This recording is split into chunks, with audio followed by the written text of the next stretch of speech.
оны Олимпиад оролцсон буудлагын хийн гар буйны тамирчин Цэдэн Ташаа хөтөл хамсар байна. 2005 оны өвөл гавьяа тасалжуулагч өндөрлөг багштайгаа тааралдчихсан. Тэгээд би тэр үед бол одоо өдий хүртлээр би одоо ерөөсөө тэгж спортоор ерөөсөө хичээл үзээгүй байсан. Тэгээд 2005 оны бол санамсаргүй багштайгаа тааралцаад явж байхад багш маань ингээд намайг одоо энэ спорт чи хүч сараад үзүүл яасан бэ гэж надад санал тавьсан. Буудлагын спорт гэдэг маань ямар ч тийм одоо насны хязгаар гэж байдаггүй. Тэр хүн одоо өөрийнхөө онох гэсэн оноогоо онж чадчих байвал тэр буудлагын спортод ерөөсөө тийм одоо насны хязгаар гэж байдаггүй. Гэт багш маань надад тэгж урам зориг өгөө тэгээд энэ спорт руу агуу том энэ спорт руу намайг хөтлөн авсан да. Лондонгийн Олимпийн хувьд бол одоо миний анхны оролцож байгаа Олимп.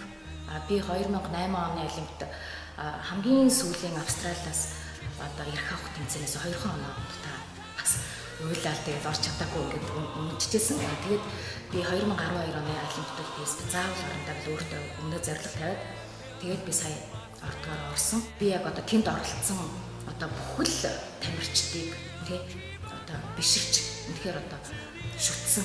Тэнд оролцож исэн бүхэл тамирчид маш их сэтгэлийн тэнхээтэй, маш их хатуужилтай, маш их одоо чадвартай тийм тамирчдайсэн болохоор би одоо тэдрээсээ бүгднгээс нь л одоо заавал тэгж одоо буудлагын тамирчин гэхгүйгээр усан сэлтийн тамирчин ч гэдэг юм уу, хөнгөний тамирчин ч гэдэг юм уу, тэр болгоноос бүгднгээс нь одоо тэр төвчээрийг агуу их тэр одоо хүч хөдөлмөрийг би одоо өөртөө бүгдийг шингээж авах хэрэгтэй юм байна л гэж би ойлгож авсан та.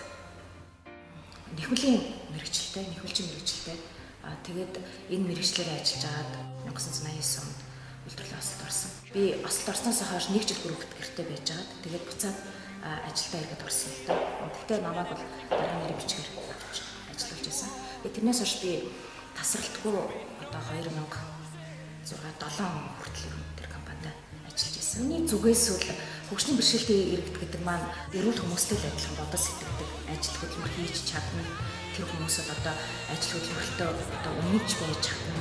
Эрүүлчүүдтэй л адилхан амьдарч байгаа хүмүүс шүү. Тийм учраас ерөөсөө тэр хүнийг 2 дугаар тавилгүйгээр чадах тэр ажилтныг л одоо авч ажилуулж байгаасай гэж би хэлж хүсэж байна.